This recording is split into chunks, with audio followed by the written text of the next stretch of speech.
What up mga subscribers, no? Okay guys, manonood tayo ng mga videos po ngayon, no? So shoutout naman sa Tumblr ko, nakaharang pala. Hindi, sige, dyan ka na lang.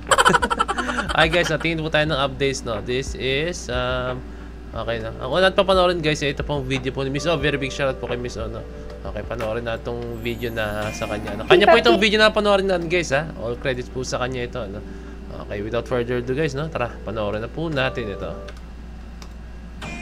P-Pop King SB19 to make history in a Singapore big venue. Oh! Singapore!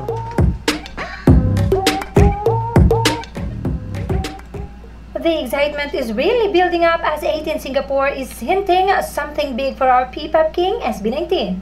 They have posted P-Pop history in the making. Can you guess what's next? It has been raining lately in Singapore, so make sure to stay indoors. At syempre, dahil alam nating ang 18 ay magaling sa research and analysis, so here it is, the Singapore Indoor Stadium. It has a maximum total capacity of 15,000. Wow! Now, we don't know yet if this is... Alam mo guys, ito yung, di ba, usually ito yung struggles po ng mga artists natin, no? Actually, hindi siya struggles, pero ito yung parang pinangangamba ng ibang artists natin. No? Kasi, syempre, pag gumagawa tayo ng concerts or pag magsiset tayo ng concert internationally, no? Usually, yung ibang artists, guys, ang gusto na lang, ang ginagawa nila is maliit na venue lang po, no? Maliit na venue, no? Bakit ka mo? Kasi po, syempre, hindi naman sila totally na kailan ng mga maraming tao internationally talaga, as in, like ang mga nakilala lang din sa kanila dahil yung mga Pinoy po, no. I'm talking about sa mga artists guys, yung mga artists natin, no, na mga local artists. Hindi ko pa tinutukoy dito yung SB19 na baka sabihin niyo SB19 yung sinasabi ko.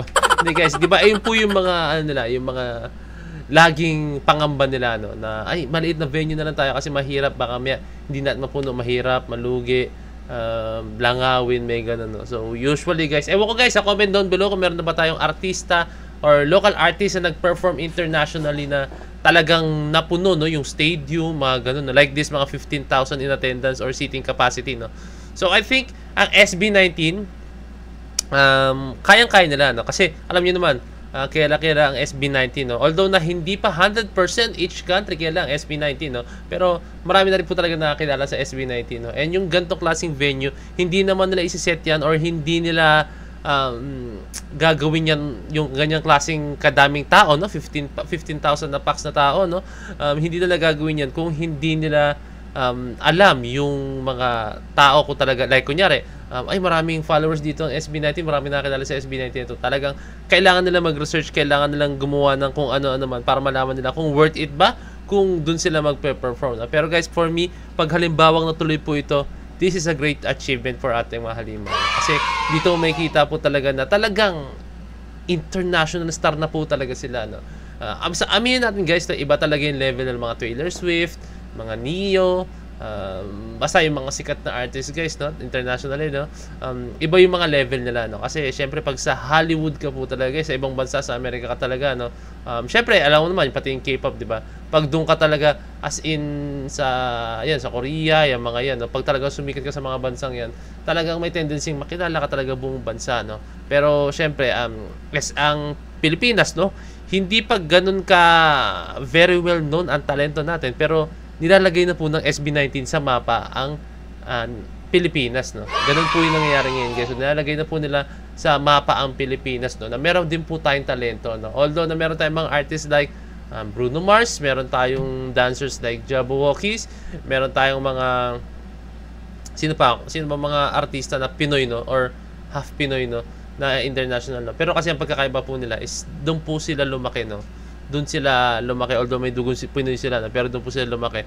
Ang SB19 kasi guys, dito po talaga sa Pinas lumaki, no? Ito yung masasabi mo talagang sariling atin, no? Diba? Ay sariling atin po talaga, no? Mahirap kasi guys na, for me parang ang hirap sabihin na dito umano yung mga tao na yun, like yung mga binanggit ko kanina, mga Pinoy artists na Pinoy performers or what, no? Mas okay pa rin sa akin na dito talaga lumaki, no? Dito talaga tumira sa ating bansa, no? Diba? Ano mo yun? Mas masarap siyang excuse me, no. Hindi masasarap siyang ubo. Masarap siyang ipagmalaki, guys, no, 'di ba? Although okay, sige, masarap ipagmalaki rin sila yung mga artist na yun, pero masarap ipagmalaki pag halimbawang dito talaga sila originally sumikat po talaga no, sa Pinas no, like dito nagsimula no. Okay, tuloy. Has a maximum total capacity of 15,000. Now, we don't know yet if this is for simula at wakas o baka naman may ibang event ang SB19. Malalaman lang natin yan when the time comes. Tama, no? Hindi na alam guys, mamaya, this is an event like, kunyari, P-pop con or pwedeng concert siya ng, concert siya ng mga Pinoy, tas guest ng SB19 or pwede ring event ng mga Pinoy, guest ng SB19 or pwede ring mga iba't ibang artists ng Pinas, no? Tapos kasama din ng SB19, no? So, hindi na alam, pero kung SB19 man to, kung SB19 man mismo ang nandito, no, solo concert nila, no, this is a very great achievement talaga sa ating Mahalima. Pero ang say pa ng iilang 18, sana makalipad, pero paano mapaghahandaan kung biglaan din ng announcement? I think guys, hindi nila bibiglain yan. For me, hindi nila bibiglain yan, no? Kasi dito pa nga lang guys sa di ba, mga like dito sa Araneta, yung mga ganyan guys, yung mga ganyan, no. Nag-a-announce sila a month before or 2 months or basta may month before, hindi pwedeng biglaan talaga siya guys, no. Dito kasi hindi pwedeng biglaan kasi kailangan in the long process kailangan ma-notify yung mga tao na may concert ng SB19. Tulad ng sinabi ko kanina guys, no. Hindi pa ganun kakilala 100% ng SB19 each country, no. So kailangan maparating, no, para yung mga tao na kunyari may mga 18 na gustong mapanood ng SB19 masuportahan, then lumipad sila papuntang Singapore, no, para mapanood ng SB19, no. So kailangan kasi mag-book pa ng ticket, kailangan pang mag-book ng mga kung ano na para po sila ay makapunta dyan. I think hindi nila bibiglain yan, paghahandaan nila yan, matagal na panahon yan. Please make the announcement early para makapag-leave, buy plane tickets, Airbnb, etc. at di mapamahan. Diba? Sabi ko sa inyo, hindi pwedeng madaliin yan, no? Tulad nung kay nalaloking kay Taylor Swift yun, yung girlfriend ko, nagpunta sila ron, and ang tagal nun guys. Yung concert ni Taylor Swift, if I'm correct, that's around, kailan ba yan? February ba yan? Or nung November? Basta sa mga araw na yan, no? And then, naalala ko, binook nila yun parang 8 months before nung concert ni Taylor Swift or 9 months before, no, yung announcement, no. So, ganun yun, ganun talaga as in. Yun Taylor Swift na yun, na matagal na, what more pa sa Mahalima na syempre, hindi pa ganun ka ano talaga, no. Pero syempre, sabi ulit ko sa inyo, hindi po na sila pwede i-compare dahil ano po sila magkaibang klase ng, although na pareho silang music artist, pero magkaiba sila ng range ng ng tawag dito, ng hindi ko masabi yung term na sabihin ko na lang mamaya. At narito pa ang ilang comments ng 18.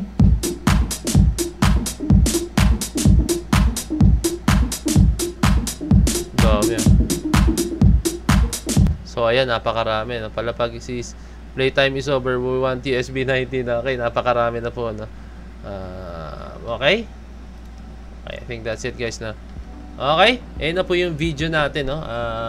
Natin to, napakasolid nito kung matuloy man po itong concert ng yun, naalala ko na yung turn na sabihin ko, no? Hindi po sila like yung promotion guys, no? Yung promotion hindi ganun kalaki like yung mga talagang yung kila Taylor Swift, no?